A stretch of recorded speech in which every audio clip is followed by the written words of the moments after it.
My mother, my brother and my lawyer visited me on a regular basis.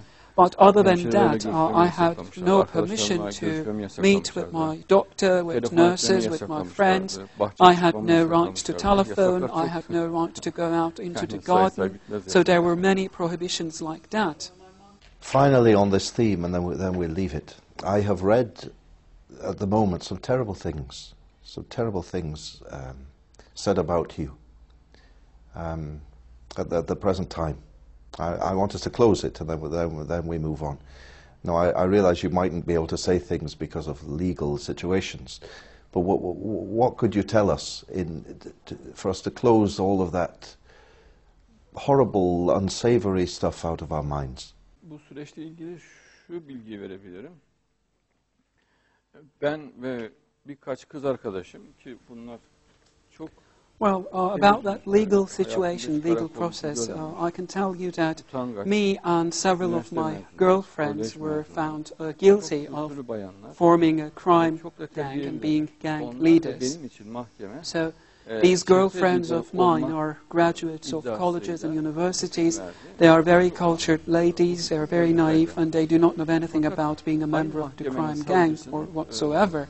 So we have been found guilty, but I would like to share with you the explanation of the public prosecutor who decided about us and who has presented his remarks about our case to the judge of the court who has found us guilty.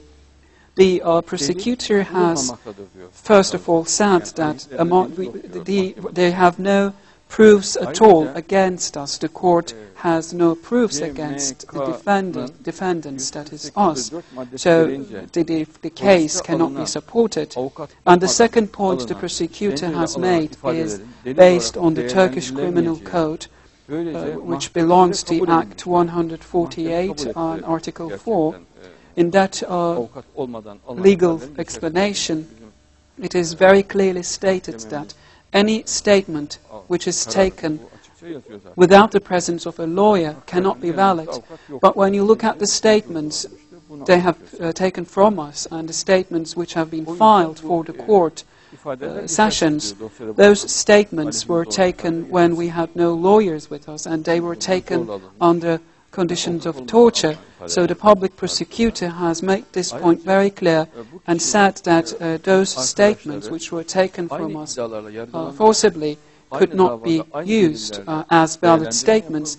And the third point the prosecutor has made, that our friends who have been convicted of same crimes, let's say, they were released, they were found guilty, and they got an appeal, which was for certain. So we are in the same condition with them. That is what the prosecutor said. But then we could not get an appeal because we have been found guilty, me and my friends. So this is the court's decision, and these are the points the public prosecutor has made about us. So these are all very clear things. But then I have no grudge or no hatred against the court, because every decision, I know that every decision belongs to Allah, and He is the ruler of rulers. And if this had to happen like that, then there should be some goodness in it, because human beings are only mediators. That judge who had given that decision about us, that was written in his fate even before he was born. So if I need to do that, I can very happily go into prison like Prophet Joseph and write my books there, because you know that that is something good and very beneficial for the human soul, if need be. They plot and plan, but Allah has His plans too, and Allah is the best of planners. And there is another plot which was played against me, which was the cocaine plot. When I was arrested once, and when I was in the hands of the police forces, they have put a serious amount of cocaine into my food, and then they accused me of being a drug user. But then I got an appeal from that as well, because after the forensic analysis, it has been made clear that I was not a drug user at all, because that very much depends on the amount of time during which the cocaine stays in the blood. So it became evident that I was not a drug user.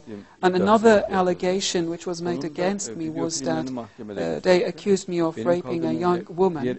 Then the court has been presented a video film, but then I brought a video film of my own house and wanted the court to compare those two recordings, and it became clear that the young woman's recording was not taken in my house, because the young woman's house had beams coming from ceiling to bottom.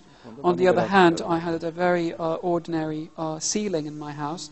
And another major difference was that in my house there are French windows, whereas that young lady's house had only little windows. And the young lady's recording, I was not present in that recording. So the court became aware of these differences, and I was appealed from that plot too. So this is another example to a plot which is played against. Alhamdulillah.